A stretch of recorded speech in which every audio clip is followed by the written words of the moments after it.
সময়ের চলমান পৃথিবীর সর্বশেষ ১০০ বছরের ইতিহাসে সবচেয়ে লাঞ্ছিত, বঞ্চিত, অবহেলিত এবং পদস্খলিত কারা?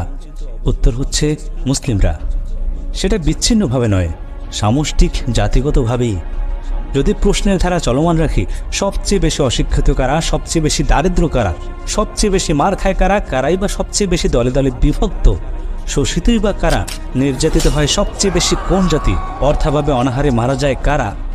কাশ্মীর, গুজরাট, মায়ানমার থেকে শুরু করে চেচনিয়া, বসনিয়া, উইঘুর, ফিলিস্তিন, ইরাক, ইরান, মিশর, পাক, ভারত কিংবা আমার জন্মভূমি, সব জায়গায় আজ অবক্ষয়, অবনতি আর অধপতন।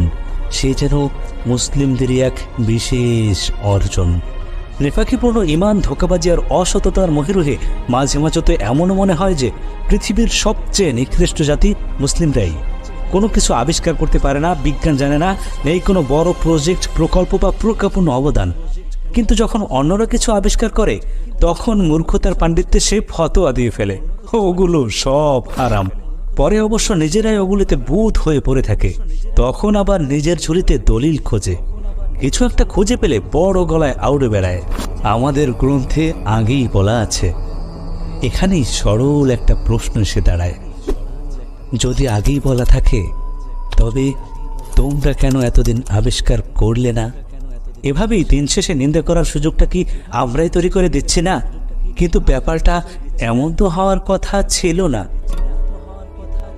ফিরে যাই অতীতের গল্পে।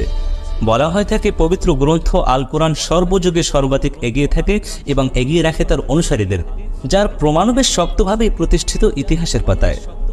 সাহিত্যের যুগে কোরআনই ছিল সর্বশ্রেষ্ঠ সাহিত্য, যার গৌরব বহন করত মুসলিমরা। এরপরে আসলো অলৌকিকতার যুগ, যেখানেও এগিয়েছিল কোরআন এবং মুসলিমরা। মুসলিমদের নিয়ে কোরআন এগিয়েছিল বিজ্ঞানের প্রাথমিক যুগেও। গণিতবিদ আব্দুল হামিদ ইবনে তুর, খালিদ ইবনে ইয়াজিদ, মোহাম্মদ ইবনে মুসা আল খারিজমি, জাবির ইবনে হাইয়ান সহ আরও অনেক। চিকিৎসা বিজ্ঞানে আল কিন্দি, আব্বাস ইবনে ফিরনাস, ইবনে সিনা সহ বিজ্ঞানের প্রতিটি শাখায় তাকালে দীপ্তিময় জ্যোতি ছড়াতো স্বর্ণাক্ষরে লেখা মুসলিমদের নামগুলো। মাইকেল এসহার্টের দ্য 100 বইটি পড়লে আরও বিশদ জানতে পারবেন। কিন্তু নির্বাক, নিরুত্তর হয়ে যেতে হয় বর্তমান যুগে এসে। পূর্বযুগে মুসলিমরা সর্ববিষয়ে সর্বদিক থেকে এগিয়ে থাকলেও বর্তমানে কেন এতটা পিছিয়ে?